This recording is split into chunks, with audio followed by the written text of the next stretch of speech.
guys, welcome back to my channel. It's Lipsy and we're back with another day of 31 days of Spooktober.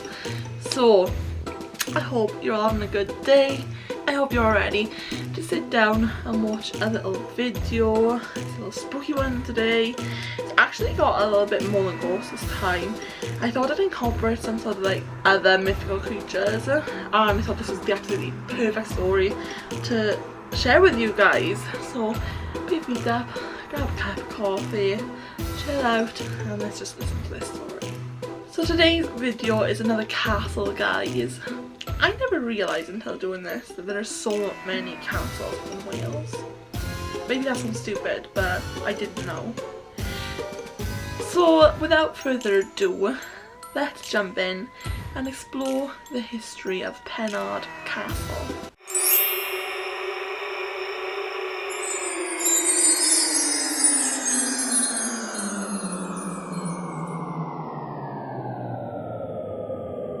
So the castle was built in the early 12th century. This was built by Henry of Beaumont. Now that's the first Earl of Warwick. Now he was actually granted lordship of Gower, and he decided to come over and just erect this castle. But that might even be a lie in itself, because there's also rumour that the castle was built overnight by a wizard who was running away from the Normans. He said that he wanted to keep himself safe, and the only way he could think of this was to build a massive wall around him that ended up turning into Pennard Castle. So this whole place is a mythical legend. There's a little bank and a ditch around it. It's just on the edge of a mountain, so it does look very creepy. It's overlooking the Three Cliffs Bay, so it is in a very beautiful place. Nobody can deny that. Despite its grisly past, it's definitely in the most beautiful place. Now in 1312, it said that the castle was destroyed in an extreme sandstorm, and then this is where they had to do a replacement.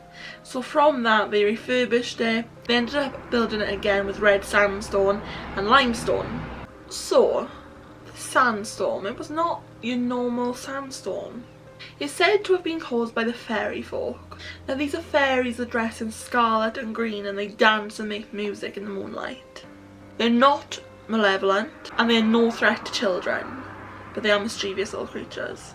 Legend says that if you ever come across the fairy folk and you want to hide yourself, all you have to do is turn your coat inside out and it makes you invisible to them.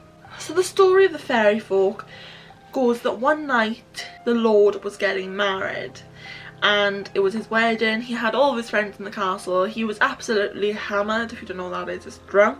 And one of the guards could hear music coming from the courtyard. So he took a porter with him to investigate and had a look around. And as soon as he got out there, he saw these little tiny creatures dancing around and singing on the top of their voices. He said they had little tiny harps, and they were just having a good time, okay? They were enjoying themselves. So then this guard decided to go back and report to his master, the Lord, that there were fairy folk dancing in this courtyard.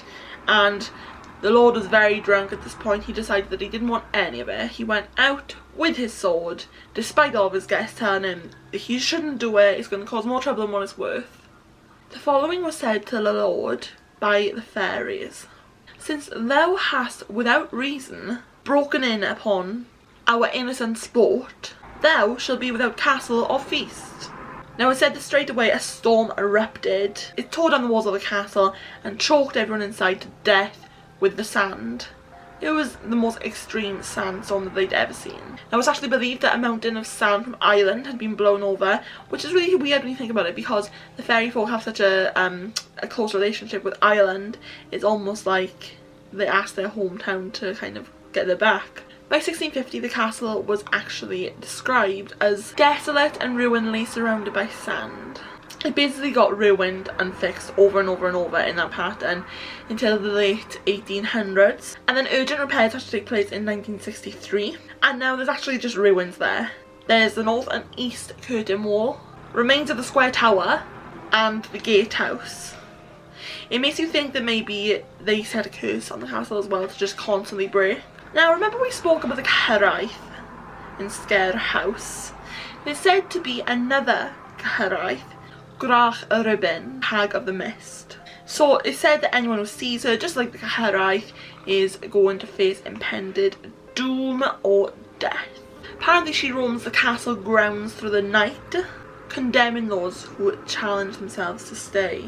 She said have stick thin arms and legs, unkempt black hair, sunken eyes, black long teeth, corpse-like features, a long black robe and leather wings. Wouldn't like to come across her in a night. He said that if anyone tries to stay in the castle, she will claw and peck at them until they leave. He said that if anyone stays past midnight, they will be dead by dawn of the next day. Thanks to Grach Ribbon. And she's not the only person who's there. The other person is the maiden. Now they said the maiden had actually led her love of her life to his death by accident, and she felt so guilty that she ended up throwing herself off the edge of the cliff right next door to the castle. And it said that if anyone actually sees her, the stress that she's carrying around with her is so strong that it'll make you go crazy yourself. So if there's anything you take from this video, guys, do not go and stay in Pennard Castle in the night. It's not a good idea. Don't do it. You don't want to die. I hope you've enjoyed this video, guys. It's been different because we've explored fairies as well as ghosts. If you did like it, leave it in the comments. If you haven't yet, please subscribe, hit that notification bell, leave a thumbs up, and as always, guys, never let anyone dull your sparkle.